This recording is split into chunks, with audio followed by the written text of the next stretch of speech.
El teléfono sonó a las 11:17 de la mañana, y supe que algo estaba mal antes de contestar, no por intuición mística ni por dramatismo, sino porque nadie me llamaba a esa hora.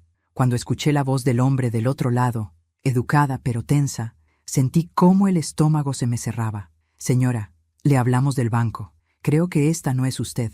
Su esposo está aquí ahora, con una mujer que es idéntica a usted. Me reí por reflejo. Una risa breve, nerviosa. Eso es imposible, respondí. Mi esposo está en viaje de negocios. El silencio que siguió fue demasiado largo para ser un error administrativo. El hombre aclaró la garganta y bajó la voz, como si temiera que alguien más lo oyera. Por eso la llamo, dijo. El señor está intentando realizar un trámite importante y algo no encaja. La mujer que lo acompaña se presenta como usted. Tiene su nombre, su documento, su firma, pero hay detalles que no coinciden. Sentí que la casa giraba lentamente a mi alrededor. Me apoyé en la mesa para no caer. Por favor, añadió, necesitamos que venga inmediatamente. Colgué sin despedirme. Me quedé mirando el teléfono como si fuera un objeto extraño. Pensé en mi esposo, en su maleta preparada la noche anterior, en el beso distraído antes de salir, en el mensaje que me envió desde el aeropuerto diciendo que estaría ocupado todo el día. Pensé en la palabra idéntica. Nadie es idéntico a nadie, me dije. Debía tratarse de un error, un fraude, un malentendido. Pero algo en el tono del empleado, algo en la urgencia contenida de su voz, me decía que la verdad era otra. Pero antes de continuar, quiero hacerte una invitación muy especial. Suscríbete al canal y deja tu me gusta. Esto me ayuda a ver que me apoyas y disfrutas de mis historias. Y comenta aquí abajo desde qué ciudad nos estás viendo. Ahora, continuemos. Me puse el abrigo sin saber por qué. Tomé el bolso, las llaves y salí de casa casi corriendo. En el ascensor me miré en el espejo, el cabello recogido, la bufanda azul que uso desde hace años, el rostro cansado de una mujer que ya no se sorprende fácilmente. Pensé, con una claridad que me heló la sangre. Alguien está usando mi vida como disfraz. Al salir a la calle, el ruido me golpeó. Todo seguía igual para los demás, y esa normalidad me resultó ofensiva. Durante el trayecto al banco, intenté reconstruir mi matrimonio como si fuera una película acelerada. 37 años juntos. Una vida hecha de rutinas, de silencios compartidos, de acuerdos tácitos. Yo había dejado mi trabajo cuando los niños nacieron. Había ayudado con la contabilidad cuando él abrió su empresa. Había firmado papeles sin leerlos del todo porque confiaba. Siempre confié. Pensé que esa confianza era amor. Nunca se me ocurrió que también podía ser ceguera. Llegué al banco antes de lo que esperaba. El guardia me miró 2 veces antes de dejarme pasar. Me llamaron, dije. Mi voz sonó firme, aunque por dentro todo temblaba. Me condujeron a una oficina pequeña. El empleado de la llamada estaba allí, pálido, acompañado por una mujer más joven que no dejaba de mirar la puerta. Gracias por venir, dijo él. Necesitamos que vea algo. Abrió la persiana apenas un poco. A través del vidrio los vi, a mi esposo, de pie, hablando con un gerente, y a su lado, una mujer. Mi cuerpo reaccionó antes que mi mente. Se me aflojaron las piernas. Tuve que sentarme. La mujer llevaba mi mismo corte de cabello, mi mismo color. Usaba un abrigo muy parecido al mío. Incluso sostenía el bolso del mismo modo, apoyado contra el costado izquierdo. No era una casualidad grotesca, era una imitación cuidada. Dice llamarse como usted, murmuró el empleado. Conoce datos que solo usted debería conocer. Yo no podía dejar de mirarla, no porque fuera más joven o más hermosa, sino porque estaba ocupando un lugar que no le pertenecía. Mi lugar. La vi reír, tocar el brazo de mi esposo con una familiaridad que me resultó obscena. Él no parecía nervioso, parecía cómodo. Quise levantarme y salir corriendo. Quise enfrentarla, quise gritar, pero algo dentro de mí se endureció. Una voz que no reconocí me dijo, observa, aprende, no te apresures. Me quedé sentada, respirando despacio, mientras el empleado seguía hablando de procedimientos y verificaciones. Yo solo pensaba una cosa, esto no empezó hoy. De pronto entendí que aquel viaje de negocios no era nuevo, que las ausencias, los cambios de humor, la distancia creciente, tenían otra explicación, que esa mujer no había aparecido de la nada. Alguien no se vuelve idéntico por accidente. Se entrena, se estudia, se prepara, y mi esposo había sido parte de eso. ¿Qué quiere hacer?, me preguntó la mujer del banco con cuidado. La miré. Pensé en mis hijos, en mi casa, en mi apellido escrito en cientos de documentos. Pensé en todo lo que estaba en juego, y respondí algo que me sorprendió a mí misma. Nada, dije. Todavía. Salí del banco sin que ellos me vieran. Caminé 2 cuadras sin sentir los pies. Me senté en un café y pedí agua. Necesitaba pensar. Si entraba allí como una esposa traicionada, él se defendería, negaría, mentiría. Pero si me quedaba en silencio un poco más, si dejaba que siguiera creyendo que su mentira funcionaba, cometería errores. Miré mi reflejo en la vidriera.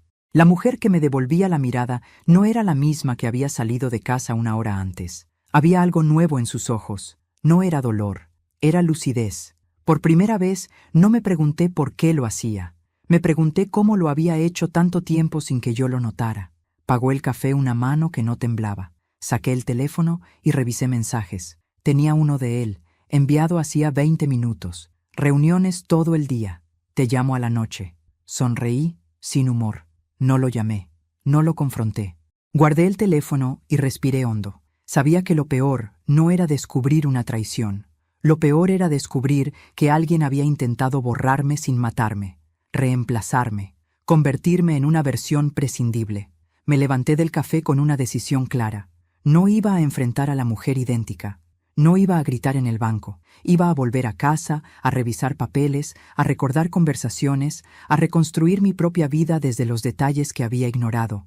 Porque si alguien se había tomado el trabajo de copiarme, era porque yo valía más de lo que me habían hecho creer.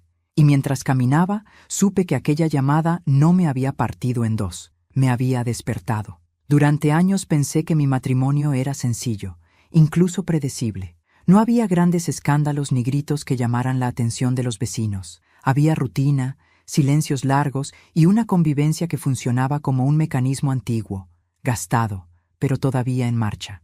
Yo creía que eso era estabilidad. Hoy sé que también era invisibilidad. Conocí a mi esposo cuando tenía 23 años. Él ya trabajaba en el mundo financiero y hablaba con seguridad de planes, inversiones y futuro. Yo me sentí protegida por esa firmeza. Nos casamos rápido, como se hacía entonces, y pronto llegaron los hijos. Dejé mi empleo porque alguien tenía que sostener la casa, y él prometió que ese sacrificio sería temporal. Nunca volvió a mencionarlo. Yo tampoco. Fui aprendiendo a vivir en segundo plano sin darme cuenta.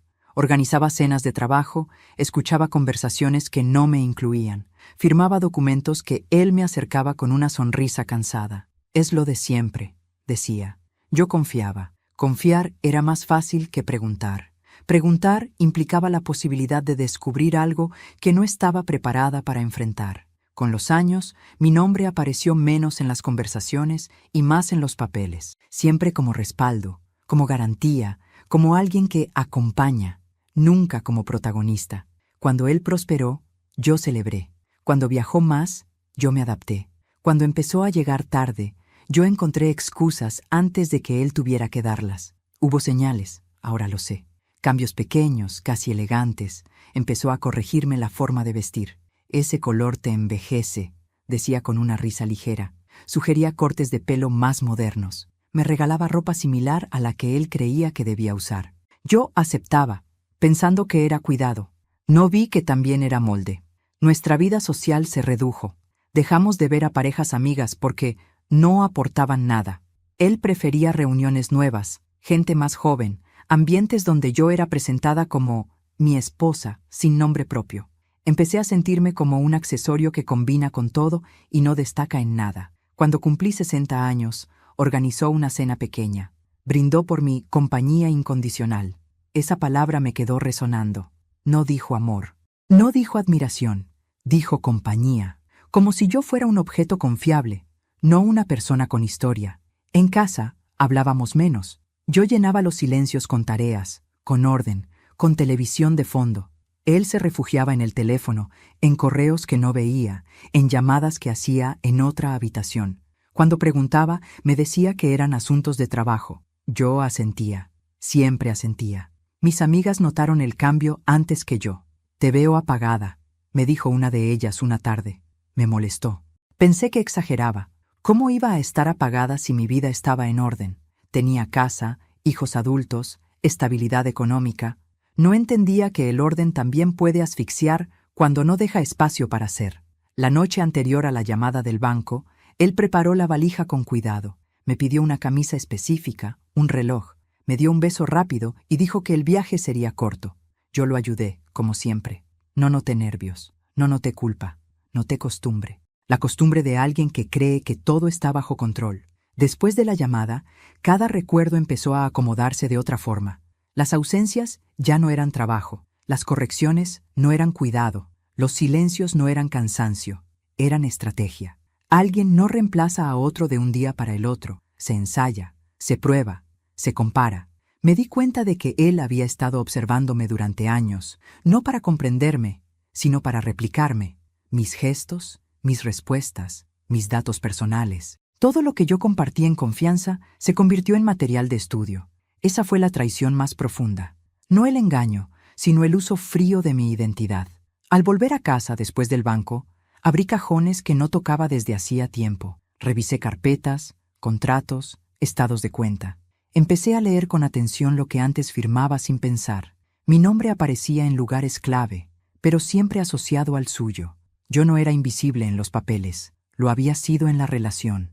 Recordé conversaciones donde él me pedía que repitiera historias familiares para no olvidarlas, detalles sobre mis gustos, mis rutinas, mis respuestas automáticas. Pensé que era nostalgia. Ahora entendía que era entrenamiento. Esa tarde lloré por primera vez, no por él, sino por mí, por la mujer que se fue adaptando hasta volverse predecible, por la confianza que regalé sin exigir reciprocidad. Lloré poco. El llanto no duró. Fue como una limpieza necesaria antes de tomar aire. Al anochecer me senté frente al espejo. Me observé con detenimiento. La mujer que vi no era débil. Estaba cansada de sostener una historia incompleta. Me hablé en voz baja, algo que no hacía desde joven. No te borraron, me dije. Te subestimaron. Esa noche, cuando él llamó desde el viaje, atendí con naturalidad. Me habló de reuniones, de cansancio, de hoteles. Yo escuché sin interrumpir. No lo confronté. Le pregunté si había comido bien. Le deseé descanso. Colgué con calma. Fingir normalidad fue más difícil que llorar, pero también fue más poderoso, porque mientras él seguía creyendo que yo no veía, yo estaba empezando a ver demasiado claro. Y entendí algo esencial. No había sido reemplazada porque fuera prescindible, sino porque era conveniente. Y eso, lejos de disminuirme, me devolvió una certeza que había perdido. Mi matrimonio no era el que todos creían ver, era uno construido sobre mi silencio y su seguridad. Y ahora que el silencio se había roto, nada volvería a encajar igual. Yo ya no estaba dispuesta a ocupar un lugar secundario en mi propia vida. Aquella llamada del banco no solo reveló una traición, reveló un patrón. Y yo estaba lista para seguir ese hilo hasta el final, aunque doliera, porque por primera vez en muchos años, no me preguntaba si podía hacerlo. Me preguntaba cuándo. Volví al banco 2 días después, a la misma hora, con el mismo abrigo y la bufanda azul. No llamé antes. No quería advertir a nadie. Caminé hasta la entrada con el pulso firme y la cabeza fría, como si estuviera entrando a un teatro para ver una obra cuyo final ya intuía. Al cruzar las puertas de vidrio, sentí una presión en el pecho, pero no me detuve. Esta vez no iba a mirar desde lejos. La vi enseguida. Estaba sentada en una de las mesas del fondo, inclinada hacia adelante, hablando con una gestualidad que conocía demasiado bien. Movía las manos como yo cuando explico algo importante. Sonreía con la comisura izquierda un poco más levantada. Llevaba el cabello recogido del mismo modo en que yo lo uso desde hace años. No era solo parecida, era un espejo ensayado. Mi esposo estaba frente a ella, atento, orgulloso incluso. Cuando la escuchaba, asentía con esa expresión que yo había visto tantas veces en casa. La presentaba con naturalidad a quienes se acercaban. Mi esposa, decía. Esa palabra me atravesó como una astilla. No por celos, sino por la audacia, por la certeza con la que la pronunciaba. Me acerqué al mostrador y pedí hablar con el gerente. Mientras esperaba, no pude evitar observarla con más detalle. Usaba un anillo similar al mío, no idéntico, pero lo suficientemente parecido como para pasar desapercibido. Su perfume flotaba en el aire. Era el mismo que él me regalaba cada aniversario. Entendí entonces que no estaba imitando mi apariencia por gusto. Estaba replicando mi identidad. El gerente me condujo a una oficina. Me ofreció agua. Yo negué. Quería ver. Necesitaba ver. Me levanté y pedí permiso para salir. Un momento, dije. Nadie me detuvo. Caminé directo hacia la mesa donde estaban. No me anuncié. No levanté la voz. Me planté a 1 metro de ellos. La mujer levantó la mirada primero. Sus ojos se abrieron apenas, lo justo para revelar sorpresa. Luego compuso el rostro y sonrió, como si me conociera. Mi esposo tardó un segundo más en reconocerme. Cuando lo hizo, su cara perdió color. «¿Qué haces aquí?», preguntó. «Vengo a ver a mi reflejo», respondí. «Parece que anda suelto». El silencio alrededor fue inmediato. La mujer idéntica a mí me observó con una mezcla de desafío y cálculo. No retrocedió, no negó. Sostuvo la mirada como alguien que ha ensayado ese momento. «Debe haber una confusión», dijo ella con mi mismo tono educado. «Yo soy su esposa». «No», respondí. «Tú eres su mentira». Mi esposo intentó interponerse. «Hablemos afuera», dijo. «Esto no es el lugar». «El lugar es perfecto», contesté. «Porque aquí están los papeles». El gerente se acercó, nervioso. Yo levanté la mano. «Tranquilo», dije. «Solo quiero confirmar algo». Miré a la mujer. «Dime», le pedí. «¿Cuál es el segundo nombre de mi madre?» Parpadeó. Miró a mi esposo. Él bajó la vista. «No tengo por qué responder», dijo ella. «Exacto», respondí. «Porque no eres yo». La tensión se volvió espesa. Algunas personas fingían no escuchar. Otras observaban sin disimulo. Yo sentí una calma extraña, casi clínica. No había ira, había precisión. «¿Cuánto tiempo llevas entrenando para ser yo?», pregunté. Ella apretó los labios. «No sabes nada», dijo. «Sé lo suficiente», repliqué. «Sé que alguien no copia hábitos, gestos y recuerdos por casualidad». Mi esposo dio un paso adelante. «Basta», ordenó. «Estás exagerando». «Exagerar es decir que estoy loca», respondí. «Esto es nombrar lo que veo». El gerente pidió pasar a la oficina. Asentí. Entramos los 4. Cerraron la puerta. El aire estaba cargado. Yo me senté. Ellos quedaron de pie. «Explique», pidió el gerente, mirando a mi esposo. Él habló de errores administrativos, de coincidencias, de trámites urgentes.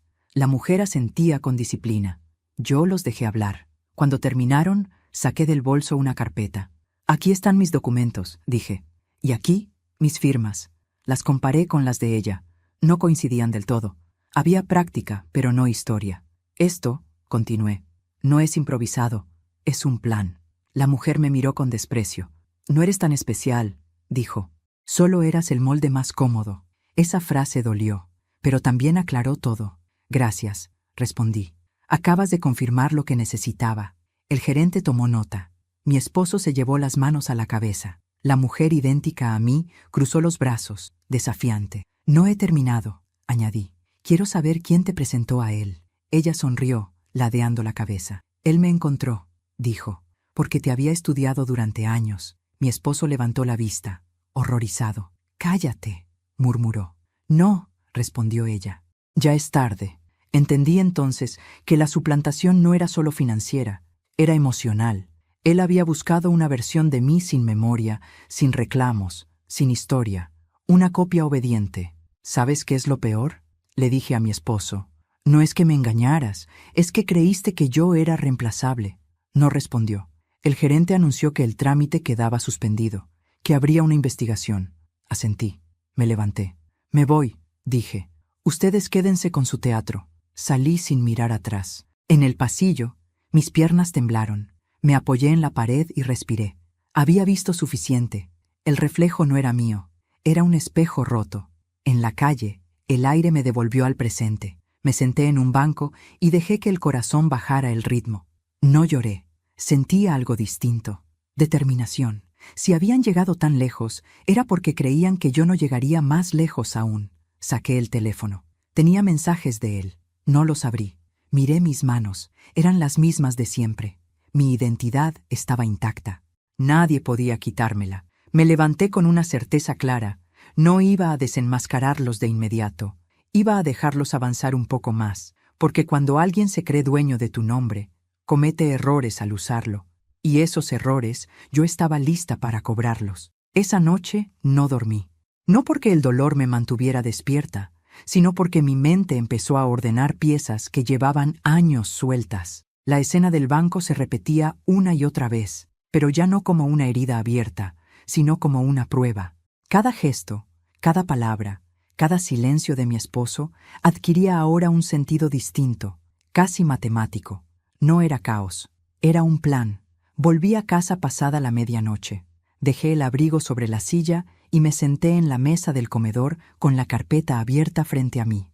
Encendí la lámpara pequeña, la que siempre usaba para leer, y comencé a revisar papeles que durante años habían estado allí sin que yo los mirara de verdad. Estados de cuenta, contratos, pólizas, anexos. Mi nombre aparecía con frecuencia, pero casi siempre acompañado del suyo, como si mi identidad necesitara permiso para existir. Recordé cuántas veces había firmado documentos sin leerlos completos. Confía, me decía, es solo un trámite.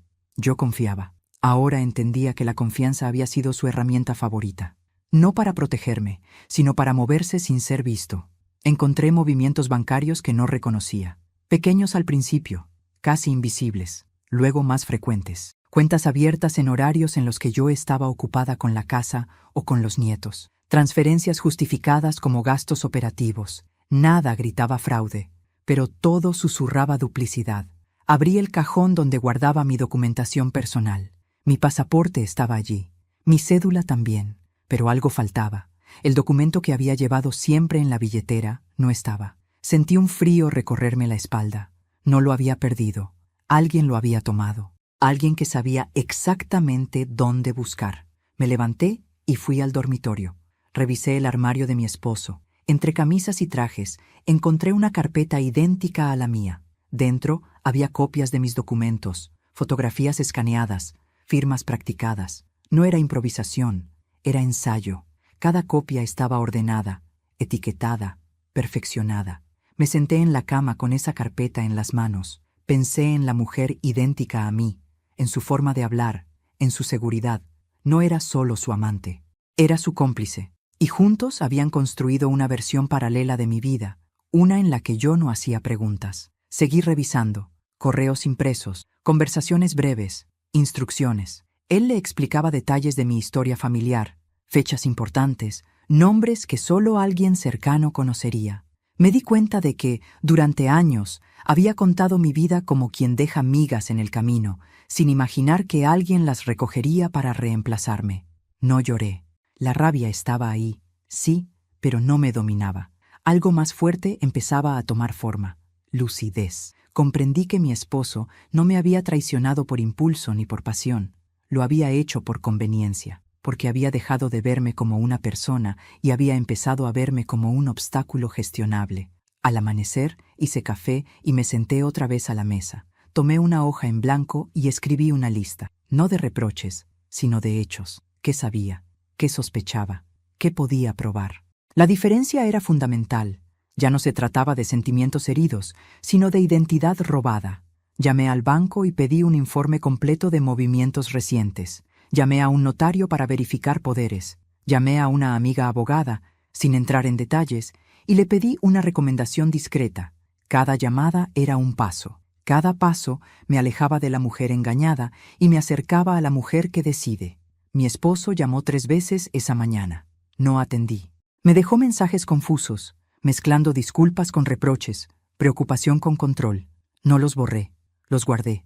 Todo podía servir. Por la tarde fui a una oficina pública a solicitar un duplicado de mi documento, esta vez con alertas. Pedí que cualquier uso indebido fuera registrado. El funcionario me miró con curiosidad, pero no preguntó. Yo no expliqué. Aprendí que no siempre hace falta justificar la autoprotección. Al salir, caminé varias cuadras sin rumbo.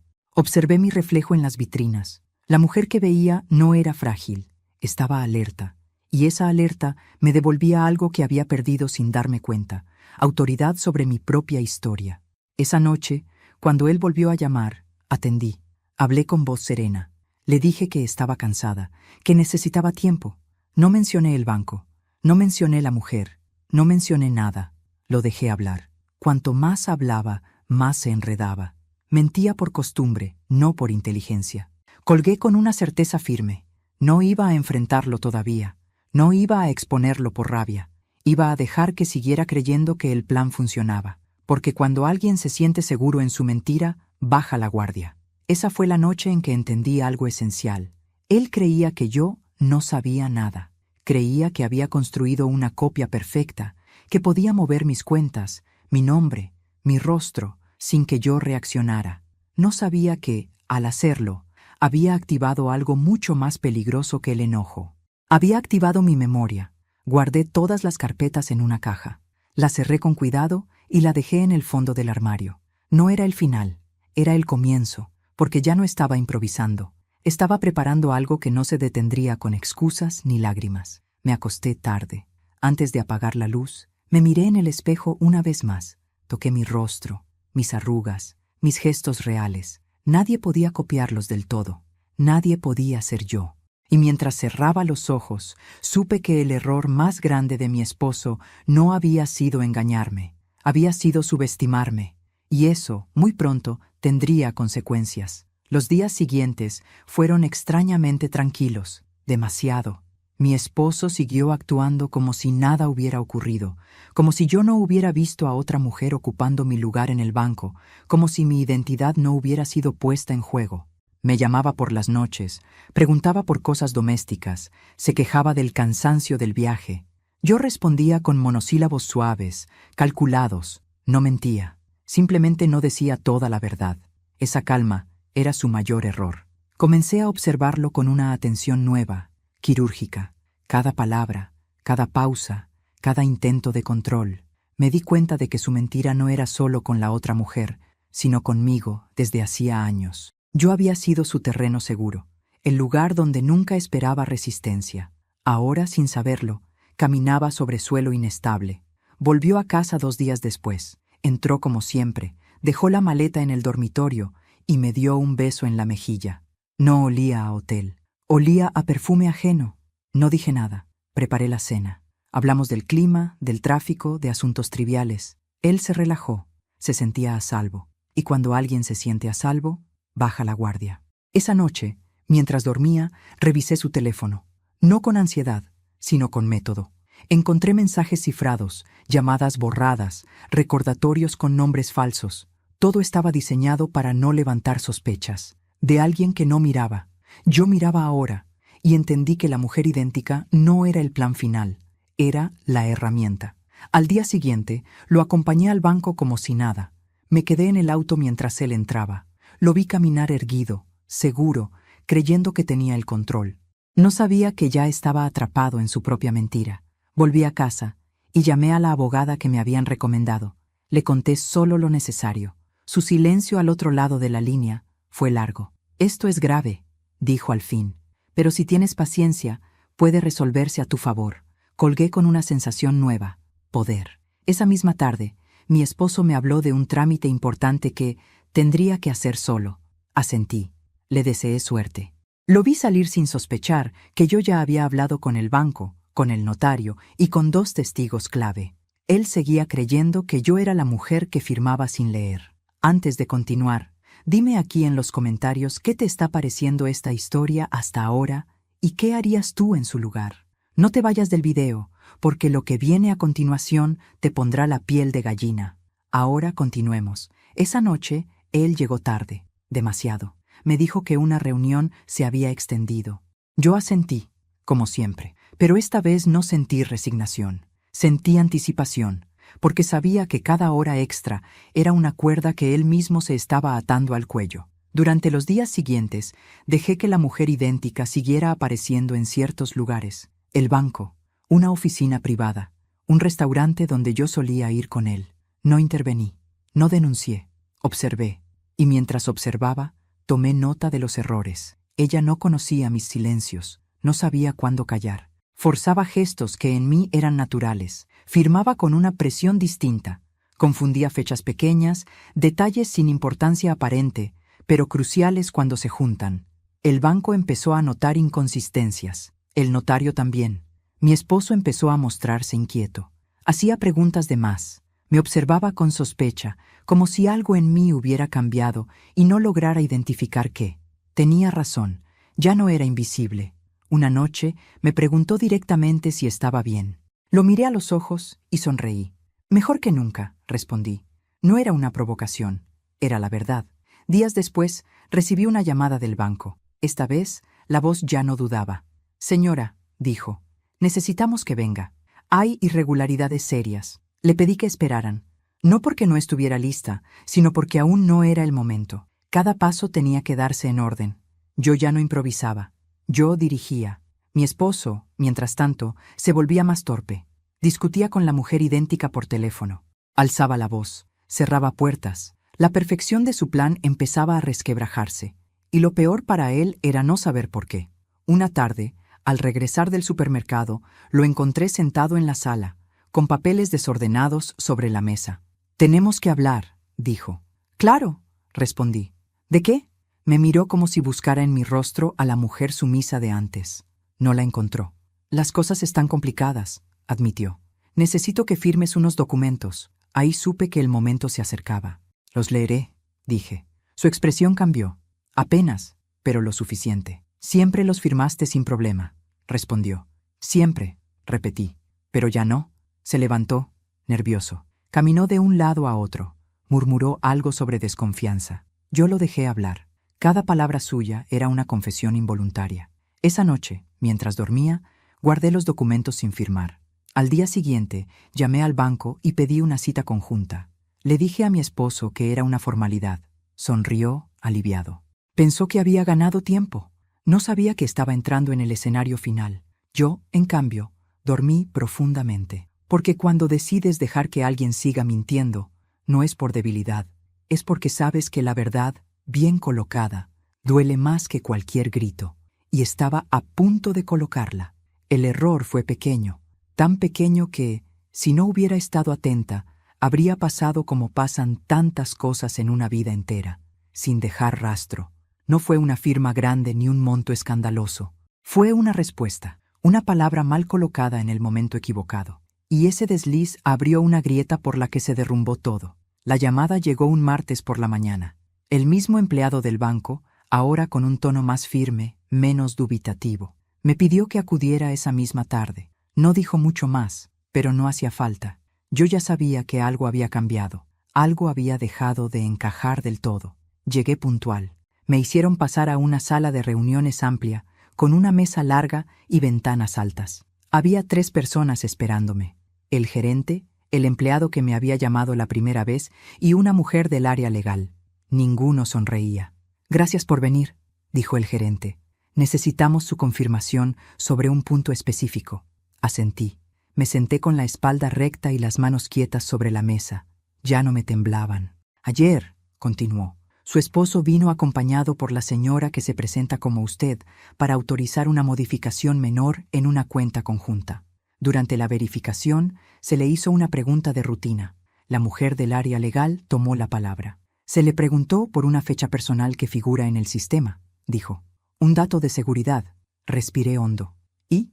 Pregunté. Respondió mal. El silencio se hizo pesado. No fue un error grave, añadió, pero fue inconsistente con registros anteriores. Y cuando se le pidió que confirmara, dudó. Cerré los ojos un segundo, no por alivio, sino por claridad. La copia había fallado porque no podía cargar con décadas de memoria. ¿Qué respondió? Pregunté. El nombre de su primer sobrino, dijo el empleado. Dijo uno que no figura en ningún documento previo. Sonreí apenas. Mi primer sobrino se llama Andrés, dije, y nació 2 años antes de que mi esposo y yo nos casáramos. La mujer del área legal tomó nota. La señora dijo que se llamaba Lucas, añadió, y que nació después. Eso, respondí, no es un olvido, es una invención. Asintieron.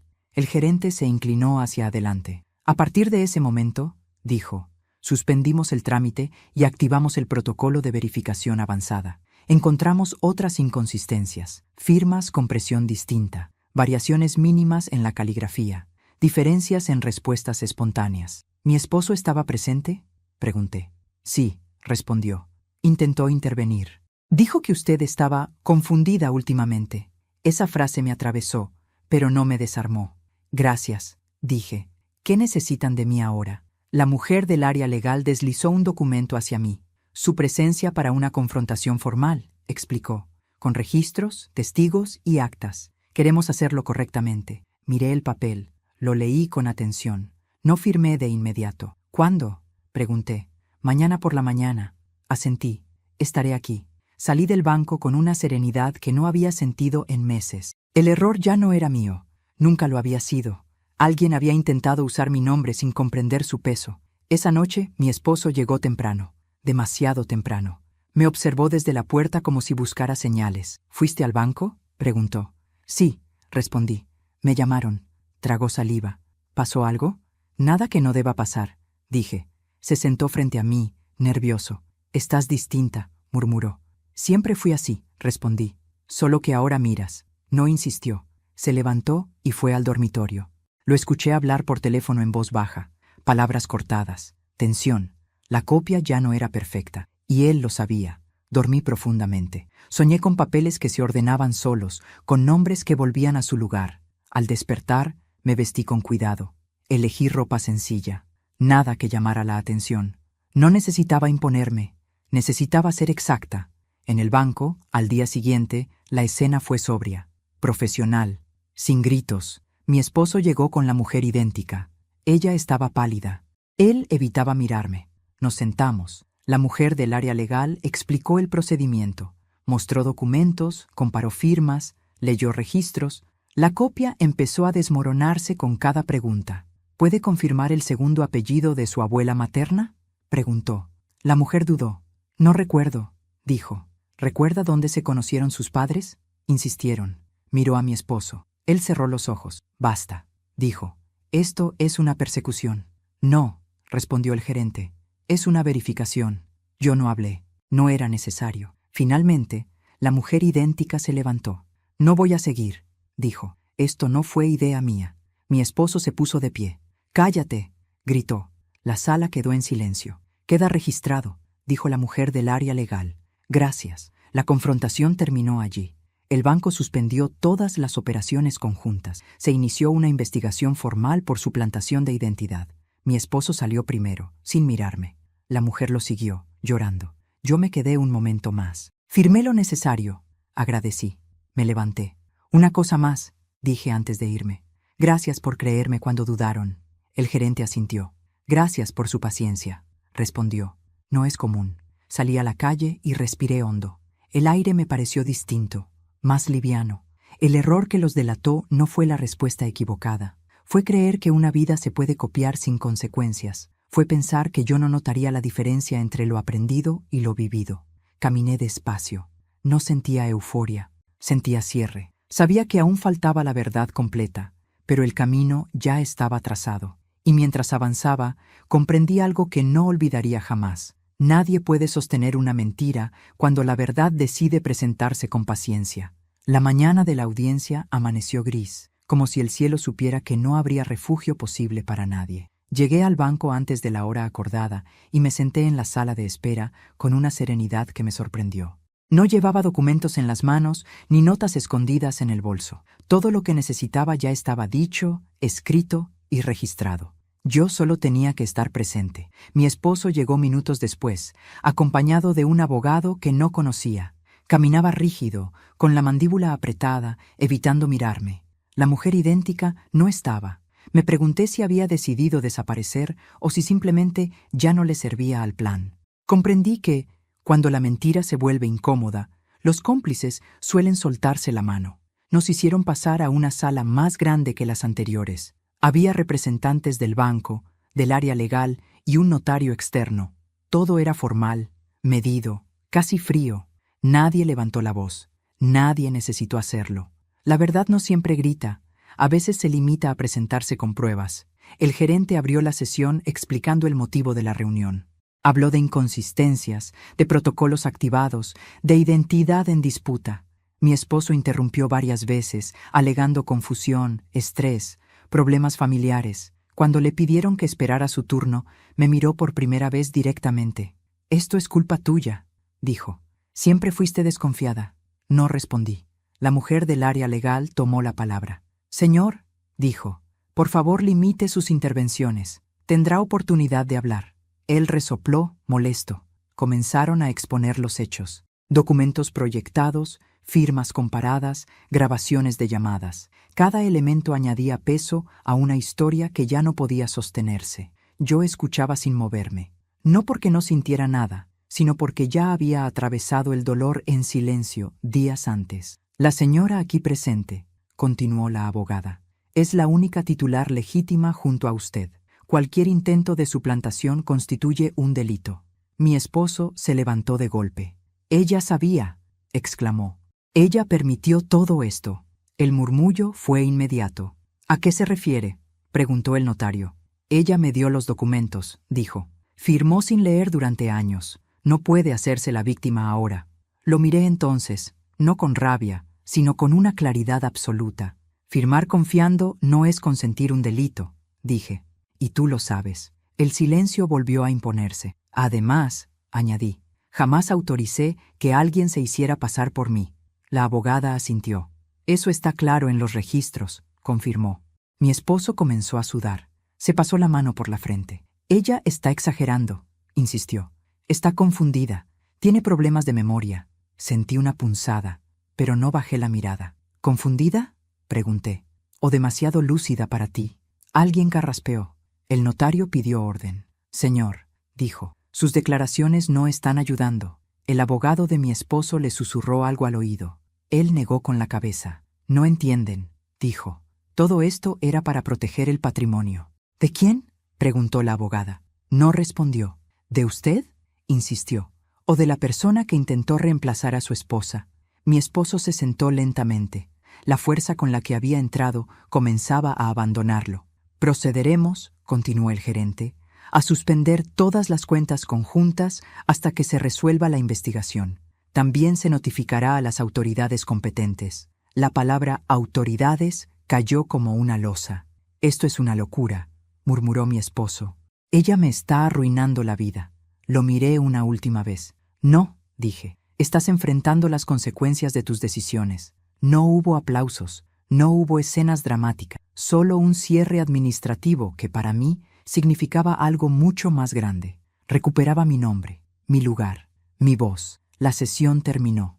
Nos levantamos. Mi esposo salió primero, derrotado. Yo me quedé unos minutos más firmando actas, escuchando indicaciones. Cuando salí, lo vi de pie en la vereda, hablando por teléfono, gesticulando con desesperación. Pasé a su lado sin detenerme. No me llamó, no me insultó, no me siguió. En ese silencio final entendí que su poder había terminado. Caminé varias cuadras antes de sentarme en un banco. Sentí el cansancio acumulado caer de golpe. No era tristeza, era alivio, un alivio profundo, casi físico. Respiré despacio, cerré los ojos, pensé en la mujer que había sido durante años, la que callaba, la que confiaba sin preguntar, la que creía que el amor justificaba cualquier renuncia. No la desprecié, la honré. Había hecho lo que pudo con lo que sabía, ahora sabía más. Mi teléfono vibró. Un mensaje de un número desconocido. Era la mujer idéntica. Lo siento, decía. Nunca pensé que terminaría así. No respondí. No porque no sintiera nada, sino porque ya no me correspondía cargar con culpas ajenas. Me levanté del banco y seguí caminando. El día seguía gris, pero yo no. Por primera vez en mucho tiempo, sentía que el futuro no me debía explicaciones. La verdad había salido a la luz. Y aunque no devolvía los años perdidos, me devolvía algo mucho más valioso, la certeza de que nadie puede borrarte cuando decides permanecer. Volví a casa sola esa tarde, no porque no hubiera nadie dispuesto a acompañarme, sino porque necesitaba atravesar ese umbral sin testigos. Abrí la puerta despacio, como si el gesto tuviera un peso simbólico que no quería desperdiciar. El silencio me recibió sin hostilidad. No era el silencio de antes, cargado de cosas no dichas, sino uno nuevo, limpio, casi respetuoso. Dejé el bolso sobre la mesa y me quedé de pie en el centro del living, respirando. Durante años, ese espacio había sido territorio ajeno, aún siendo mío. Caminaba por él como quien no quiere dejar huellas. Hoy no. Hoy estaba allí con mi nombre completo, con mi historia entera, con la verdad ya dicha y registrada. Nadie podía borrarme de mi propia casa. Me senté en el sillón y miré alrededor, los cuadros, los libros, los muebles que había elegido yo. Todo estaba donde siempre había estado, y sin embargo, todo se sentía distinto, porque el cambio no había sido externo, el cambio había ocurrido en mí.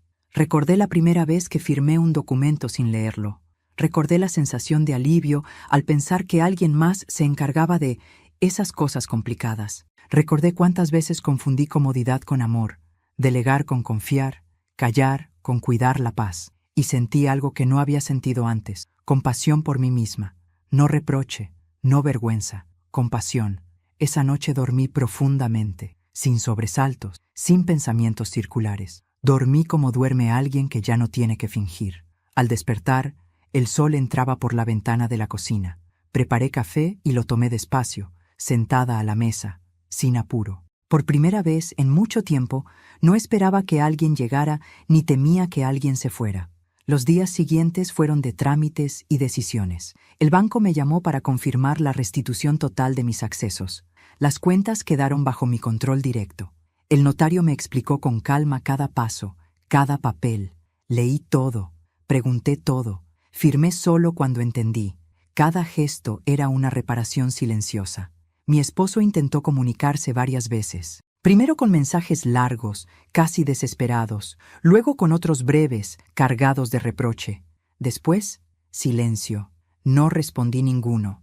No porque no tuviera palabras, sino porque ya no tenía nada que negociar. Había hablado cuando importaba. El resto era ruido. Un día, ordenando el armario, encontré una de las carpetas que él había preparado. Copias de mis documentos, notas, detalles de mi vida. La abrí una última vez. Observé mi nombre repetido en hojas frías, mecánicas, y entendí algo que me heló y me fortaleció al mismo tiempo. Él nunca quiso ser yo, quiso usarme sin que yo estorbara. Cerré la carpeta y la llevé directamente a la abogada. No era un recuerdo, era una prueba. Mis hijos comenzaron a llamar más seguido, con cuidado, con preguntas tímidas. No los culpé, los escuché, les expliqué lo necesario, sin dramatismo.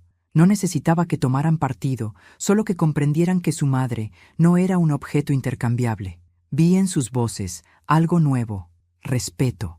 No el respeto automático de la figura materna, sino el respeto real que se le tiene a alguien que se planta. Una tarde, mi hija mayor vino a visitarme. Se sentó frente a mí y me miró largo rato.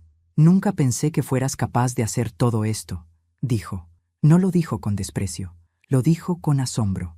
«Yo tampoco», respondí, «porque nunca lo necesité antes», asintió, con los ojos brillantes. «Me alegra que lo hicieras», susurró. Esa frase, sencilla y tardía, cerró algo dentro de mí. La mujer idéntica desapareció de mi vida como había aparecido, sin nombre propio. Supe, por terceros, que había intentado justificarse, que decía haber sido manipulada. Tal vez era cierto, tal vez no. No me correspondía juzgarla. Ella eligió ser una copia. Yo elegí volver a ser original. Pasaron las semanas. El proceso legal avanzó. Mi esposo perdió acceso a varios beneficios. Su imagen, tan cuidadosamente construida, se resquebrajó. No por venganza mía, sino por la lógica consecuencia de sus actos. Aprendí que la justicia más contundente no necesita gritos ni humillaciones públicas. Solo necesita tiempo y verdad. Una noche, sentada en el mismo sillón donde tantas veces me sentí pequeña, apagué la televisión y me quedé a oscuras, no porque alguien me lo ordenara, sino porque quería escuchar el silencio. Y en ese silencio me escuché a mí misma.